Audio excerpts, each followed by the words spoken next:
Gracias por continuar en nuestra sintonía. Hablamos hoy sobre pensiones y planteaban mis invitados de esta mañana en el bloque anterior sobre el sistema mixto y cómo puede favorecer o perjudicar el tema que buena parte de los cotizantes pasa al sector público. Pero, ¿qué pasa con el sector privado? ¿Tiene un impacto sustancial esta decisión? Bueno, operaría, ¿verdad?, en un sistema mixto. Y es importante que entendamos bien cómo opera en un sistema mixto.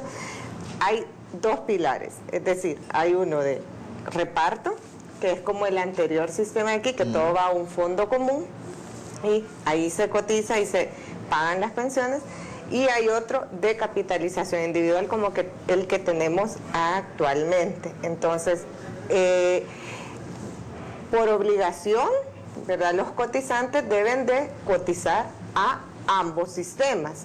Mucha gente se confunde con el sistema paralelo, que puede elegir entre el sistema de reparto y el sistema de capitalización individual, pero entiendo, ¿verdad?, por las presentaciones que han habido, que aquí lo que se está planteando es un sistema mixto, pero que va a depender también de los ingresos de los cotizantes. Es decir, va a haber una población que sí solo va a estar en el de reparto, que son los que ganen menos de 2 salarios mínimos, y la población que gana arriba de 2 salarios mínimos tiene por obligación que cotizar a ambos, ¿verdad?, al sistema de reparto y al sistema de capitalización individual. No tengo conocimiento, ¿verdad?, no se ha divulgado exactamente qué porcentaje va a pasar. Qué porcentaje de la cotización que uno hace mes a mes va a pasar al de reparto y cuál va a ser el de capitalización individual. Sin embargo, el impacto obviamente va a ser probablemente que disminuya el porcentaje de la cotización que yo aporto al pilar de capitalización individual.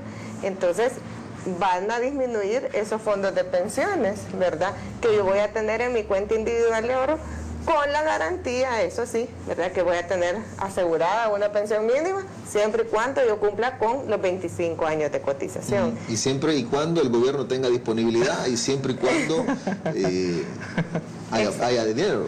Exacto. Entonces, sí hay, ¿verdad?, implicaciones que afectarían a este pilar, ¿verdad?, al pilar de capitalización individual, pero en realidad no se pueden hacer estimaciones porque no se ha conocido, ¿verdad?, un proyecto formal o un decreto formal de reforma. En realidad, como ya mencionaban, se ha manejado, ¿verdad?, de forma bastante reservada y no se ha hecho este diálogo necesario para conocer las implicaciones e incluso hacer las propuestas desde organizaciones de la sociedad civil u otros sectores interesados para contribuir a una mejor reforma de pensiones. Ahora, se ha deslizado desde el gobierno también que la propuesta que va a ser presentada la otra semana incluiría una reducción en el porcentaje que las AFPs cobran por administrar los ahorros de los trabajadores. Ahorita está, me decían, en 2.2 y le van a bajar 0.3%. Sí. Eso tendrá un impacto también en las AFPs, pero los funcionarios están diciendo, miren, nosotros vamos a resolver el tema de pensiones y a garantizar los ahorros de los trabajadores. No vamos a resolver el problema de las AFPs. Sí, bueno, ahí habría que ver, como bien dice María Elena, que no tenemos detalles, digamos, de la propuesta, sino que lo que se ha dicho a través de los medios de comunicación y lo que se ha filtrado a través de las redes sociales, pero nos parece que esta reducción, digamos, en la comisión que reciben las AFP no tendría, digamos, mayor impacto en todo lo que tiene que ver con la problemática de pensiones, que es lo relacionado con la cobertura de la pensión, si la pensión que reciben las personas es digna, ¿verdad?, y los problemas también de déficit que tiene el gobierno, ¿verdad? Entonces, son como dos cosas distintas, ¿verdad?, que hay que tener en cuenta, ¿no?, al momento de entrar en discusión. Entonces, sí, porque se hablaría de pasar de un 2.2, que ahorita entiendo que está ahí, que es 1.1 para la comisión estricta de la AFP y 1.1 para seguro, a 1.9. No tengo claro cómo quedarían ahora dividida lo que iría a seguros y lo que quedaría de comisión estrictamente a las AFP, ¿no? Ahora, no hay tiempo que perder. Este año debe estar resuelto sí o sí este tema de pensiones. No se puede esperar más. Podría decir parcialmente sí, pero recordémonos que es un tema delicado, complejo, que, como lo vuelvo a repetir, ahorita lo que lo está acelerando son los problemas fiscales que tiene el gobierno, ¿no? Entonces el problema de pensiones es sumamente delicado y también merece una discusión seria, ¿verdad? Y no puede estar siendo empujado por las necesidades fiscales del gobierno, aun cuando entendemos, ¿verdad?, que son legítimas, porque recordémonos que del presupuesto general del Estado nos afecta a todos, ¿verdad? Pero es, digamos, por fines analíticos habría que dividir, digamos, las discusiones y comprender, digamos, que desde ya hace muchísimo tiempo, ¿verdad? Como lo vuelvo a repetir, hemos venido hablando de la situación delicada de las finanzas públicas, que se necesita mejorar la administración del presupuesto y no puede ser precisamente las necesidades de recursos que tiene ahora el gobierno la que lo presione fundamentalmente para hacer esa reforma de pensiones, ¿verdad? Yo creo que una excelente pregunta a las autoridades del país, ¿verdad?, en materia económica sería esa, ¿no? ¿Realmente ustedes están reformando el sistema de pensiones porque con esa reforma ustedes pretenden solucionar estas dificultades que ya se han presentado en algunos diagnósticos, que hay una cobertura muy baja, ¿verdad?, que las pensiones que reciben los trabajadores cuando ya ellos se jubilan es muy baja, ¿no? ¿O ustedes realmente lo que buscan es solucionar un problema más de caja que enfrenta el gobierno, ¿no? Y creen que con este movimiento de pasar de un sistema privado a un sistema mixto ustedes van a lograr solucionar al menos parcialmente y momentáneamente este problema? Entonces yo creo que esa es una pregunta muy pertinente, que nosotros creemos que hemos dado algunas luces en este espacio, pero que tienen la respuesta definitiva son las autoridades económicas acá en el país, ¿verdad? Es decir, debe aquí hacerse una discusión paralela. Resolvamos el tema previsional, pero también resolvamos el tema fiscal, y no pueden ser, hay cosas que sí están relacionadas, pero una medida para el tema de pensiones no resuelve por sí misma el problema fiscal. Son medidas que deben ser tomadas por separado. Sí, tal cual usted lo ha planteado, no deben de hacerse medidas previsionales para tratar de resolver el tema fiscal. En ese sentido, ¿verdad?, debe de motivar un ordenamiento integral de las finanzas públicas, tanto ingresos y egresos del gobierno, pero teniendo también por aparte la discusión, ¿verdad?, que sí se vincula, pero de las pensiones, pero teniendo en mira los principios de seguridad social, que deben de precisamente favorecer a la cobertura, a la suficiencia de las pensiones, la rentabilidad que se ganan, que impacta directamente la suficiencia, la equidad que debe de tener el sistema de pensiones, pero no deben de estar presionando las finanzas públicas. Una reforma de pensiones debe de tenerse en cuenta también la mejora de las condiciones y los principios de seguridad social para todos los trabajadores. Hay un tema que recién acaba de tocar y es el tema de la rentabilidad. La Asamblea Legislativa tiene un plazo de 15 días, comenzó a correr hace 2, para resolver esta situación. El porcentaje que se está pagando cuando se hace uso de los ahorros de los trabajadores es muy bajo y se está hablando de que sea cercano al 4%. ¿Sería aceptable ese rango? Bueno, nosotros en Fundaungo hemos hecho estimaciones precisamente de cómo ha afectado ese bajo interés que se ha venido pagando desde que se hizo esta reforma de la ley FOP en el 2008, y se estima que han dejado de ingresar al fondo de pensiones, es decir, por eso a las cuentas individuales de cada uno de los trabajadores, aproximadamente $1.000 millones. Es decir, ha sido un impacto bastante grande que no se ha ganado, ¿verdad? Ha sido el costo de oportunidad por estar invirtiendo en los certificados de inversión previsional y no en otras opciones que otorgan una mejor rentabilidad.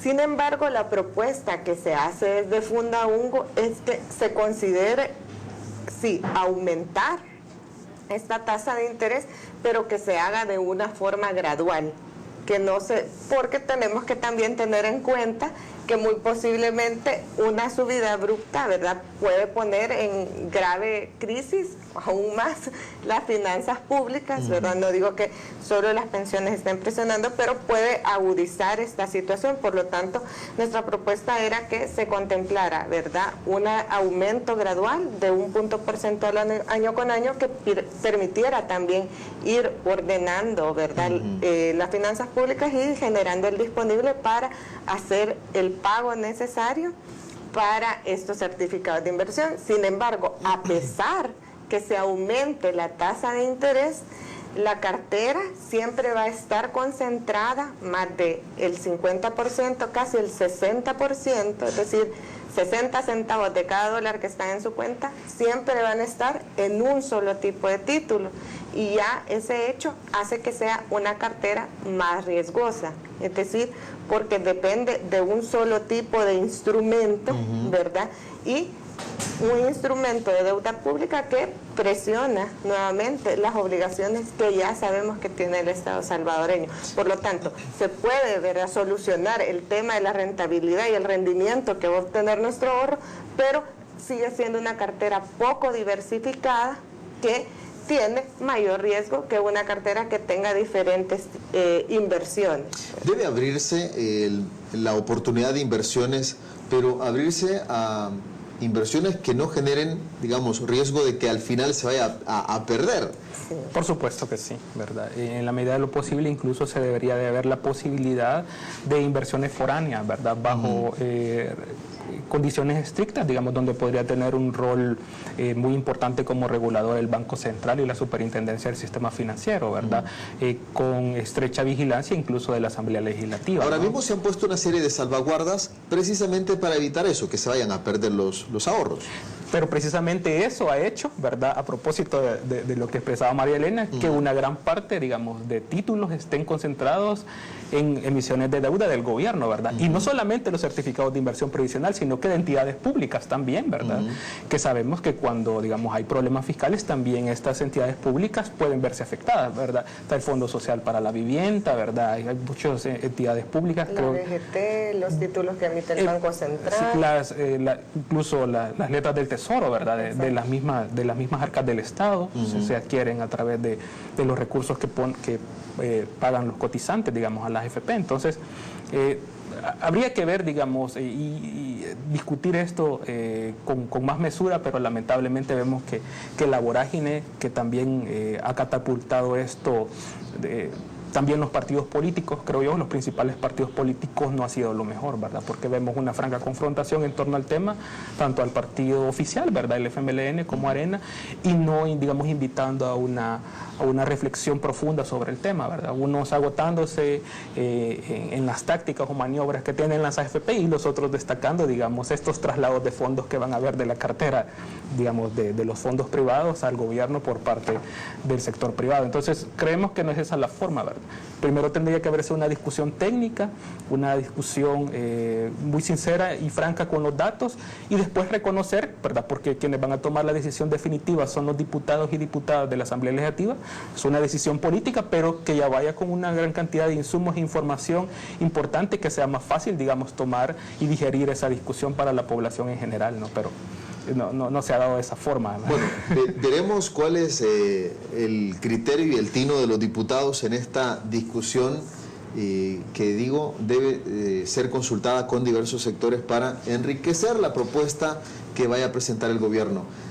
Y por supuesto, a ustedes los invito desde ya para que la próxima semana, una vez se conozca el documento, se pueda analizar y podamos hablar un poco más en detalle de este tema que nos interesa a todos los salvadoreños. Elena, gracias por venir esta mañana. Muchas gracias por la invitación y reiterando la necesidad de un diálogo transparente, abierto y muy técnico para esta reforma integral de pensiones. Perfecto, Rommel, gracias por venir. Muchas gracias por la invitación, Merlin. Un gusto estar siempre con María Elena, y también estamos a la orden en la FUNDE, digamos, nuestros teléfonos, nuestro correo electrónico, para, digamos, atender estas demandas, digamos, de la población que quieran conocer más, ¿verdad? Estamos a la orden. Perfecto, así que ya lo sabe, la próxima semana, una vez se conozca la propuesta del gobierno, voy a tenerlos a ellos nuevamente y vamos a discutir más en detalle cuáles son esas propuestas que contiene el documento que se ha presentado en la Asamblea Legislativa. Por hoy es todo, gracias por su sintonía. En breve viene Ana Vilma Markelly para contarle lo más importante ocurrido en las últimas horas. Pasen todos una buena jornada.